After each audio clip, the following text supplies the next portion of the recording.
केंद्र सरकार ने 3 अक्टूबर 2024 को एक महत्वपूर्ण और ऐतिहासिक निर्णय लिया है, जिसके तहत मराठी, बंगाली, आसामी, पाली और प्राकृत जैसी भाषाओं को क्लासिकल भाषाओं का दर्जा प्रदान किया गया है।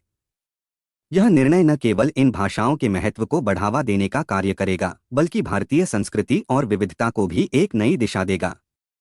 भाषाएं केवल संवाद का माध्यम नहीं होती, वे संस्कृति, परंपरा और पहचान का अभिन्न हिस्सा होती हैं। मराठी, बंगाली, आसामी, पाली और प्राकृत जैसी भाषाएं भारतीय सांस्कृतिक विविधता का प्रतीक हैं।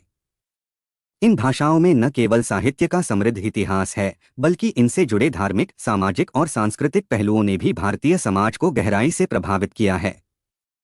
क्लासिकल दर्जा मिलने से इन भाषाओं की अध्ययन और संरक्षण में तेजी आएगी। इस निर्णय का एक महत्वपूर्ण पहलू यह है कि यह शिक्षा और रोजगार के अवसरों को बढ़ाने में सहायक होगा। संस्कृति मंत्रालय ने संकेत दिया है कि क्लासिकल भाषाओं के लिए उत्कृष्टता केंद्र स्थापित किए जाएंगे। ये केंद्र न केवल अनुसंधान और अध्ययन को बढ़ावा देंगे, बल्कि भाषाई कौशल विकसित करने के लिए भी अवसर प्रदान करेंगे। इससे युवा पीढ़ी को अपने करियर के लिए नई दिशाएं मिलेंगी, खासकर भाषा विज्ञान, अनुवाद और डिजिटल मीडिया के क्षेत्र में। इस निर्णय की मांग 2013 से विभिन्न सांस्कृतिक और भाषाशास्त्रीय समूहों द्वारा की जा रही थी।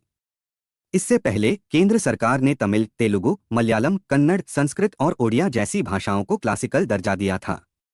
अब इन नई भाषाओं को शामिल करके सरकार ने यह स्पष्ट किया है कि वह भारतीय भाषाओं की समृद्धि और विविधता को मान्यता दे रही है। क्लासिकल भाषाओं का दर्जा मिलने से संबंधित भाषाओं के अध्ययन को और अधिक महत्व प्राप्त होगा। इससे भाषाई संग्रहण, अनुवाद और डिजिटल मीडिया जैसे क्षेत्रों में रोजगार के नए अवसर भी उत्पन्न होंगे। यह निर्णय भारतीय समाज की सांस्कृतिक विविधता का सम्मान करता है और भारतीय विरासत के महत्व को पुनः स्थापित करता है। यह निर्णय न केवल भाषाओं को सम्मान देता है, बल्कि यह भारतीय समाज में सांस्कृतिक और भाषाई एकता को भी बढ़ावा देता है। मराठी, बंगाली, आसामी, पाली और प्राकृत जैसी भाषाओं का विकास और संरक्षण को आगे बढ़ाने में मदद करेगा।